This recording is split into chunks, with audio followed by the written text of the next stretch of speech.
Corona virus ने रूप बदलकर एक बार फिर से दस्तक दे दी है। सिंगापुर और हांगकांग में कोविड-19 के मामलों में बढ़ोतरी होने से भारत के लोग डरे हुए हैं।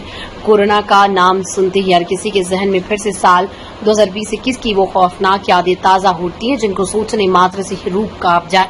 एक बार फिर से केरल, तमिलनाडु, महाराष्ट्र में कोरोना मरीज तेजी से बढ़ने लगे। मुंबई के ईएम अस्पताल में 2 कोरोना पॉजिटिव मरीजों की मौत के बाद शहर में सतर्कता बढ़ा दी गई। स्वास्थ्य विभाग अलर्ट मोड पर है। सवाल ये है कि कोरोना का नया वेरिएंट क्या है और ये कितना खतरनाक है। चीन, सिंगापुर, थाईलैंड में फैल रहे कोरोना वायरस का नया वेरिएंट JN1 है। इन देशों में मरीजों की संख्या लगातार बढ़ रही है। ओमिक्रॉन के नए वेरिएंट JN1 और सब वेरिएंट LF7 और NV18 को इस बार वायरस संक्रमण के लिए जिम्मेदार माना जा रहा है। JN1 वेरिएंट ओमिक्रॉन BA286 वंशज है।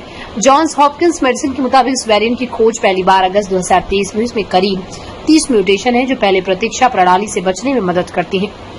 ये एडिशनल 1 और 2 म्यूटेशंस के जरिए आसानी से ट्रांसमिट होने की क्षमता रखता है। लेकिन कोरोना वायरस का BA2.86 वेरिएंट कभी भी SARS-CoV-2 वेरिएंट के ग्रुप में हावी नहीं हुआ। कोरोना का नया वेरिएंट JN1 कितना खतरनाक है अब तक साफ नहीं हो सका। अधिकारियों के मुताबिक ऐसा कोई सबूत अब तक नहीं मिला है जिससे ये कहा जा सके कि ये वेरिएंट पहले से ज्यादा खतरनाक या फिर ज्यादा तेजी से फैल रहा है। अधिकारियों का कहना है कि कमजोर इम्यूनिटी वालों को थोड़ा संभल कर रहने की जरूरत है। ऐसे लोगों को यह आसानी से अपना निशाना बना सकता है। कोरोना वायरस के नए वेरिएंट के मामले में सिंगापुर के और हांगकांग जैसे एशियाई देशों के सबसे ज्यादा बढ़ रहे हैं। LF7 और NV1.8 की वेरिएंट की वजह से मामलों में उछाल देखा जा रहा है। दोनों ही कोरोना वायरस के JN1 वेरिएंट से निकले। सिंगापुर में 1 से 19 मई के बीच कोरोना के 3000 मामले सामने आए। हांगकांग में कोरोना से अब तक 30 मरीजों की जान जा चुकी है। स्वास्थ्य मंत्रालय ने कोरोना वायरस पर एक उच्च स्तरीय समीक्षा बैठक सोमवार को बुलाई थी। बैठक में देश में मौजूदा कोविड-19 की स्थिति की विस्तार से समीक्षा की गई। स्वास्थ्य मंत्रालय के अनुसार देश में कोरोना की स्थिति कंट्रोल में। 19 मई तक भारत में कोरोना के 257 एक्टिव मामले पार कर गए। यह आंकड़ा देश की बड़ी आबादी को देखते हुए बहुत कम है। मुंबई में 2 मरीजों की जान भी संक्रमण से जा चुकी है। भारत में कोरोना के ज्यादातर केस केरल, महाराष्ट्र में तमिलनाडु से मिले हैं। हालांकि भारत में JN1 कोरोना वेरिएंट के सर्कुलेट होने की अब तक कोई आधिकारिक पुष्टि नहीं हुई है।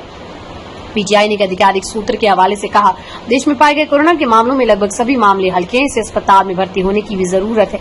जो लोग पहले कोरोना वैक्सीन ले चुके हैं उनके लिए भी कोरोना के नए वेरिएंट JN1 का खतरा है। स्टडी के मुताबिक JN1 का असर इम्यून सिस्टम पर न हो ये कहना मुश्किल है।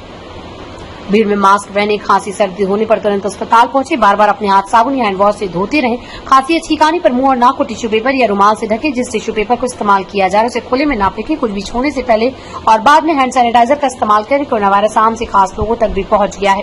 शिल्पा ने अपने इंस्टाग्राम के जरिए अपने फॉलोअर्स से अलर्ट रहने की अपील की। उन्होंने लोगों से सुरक्षित रहने और मास्क पहनने की अपील की है।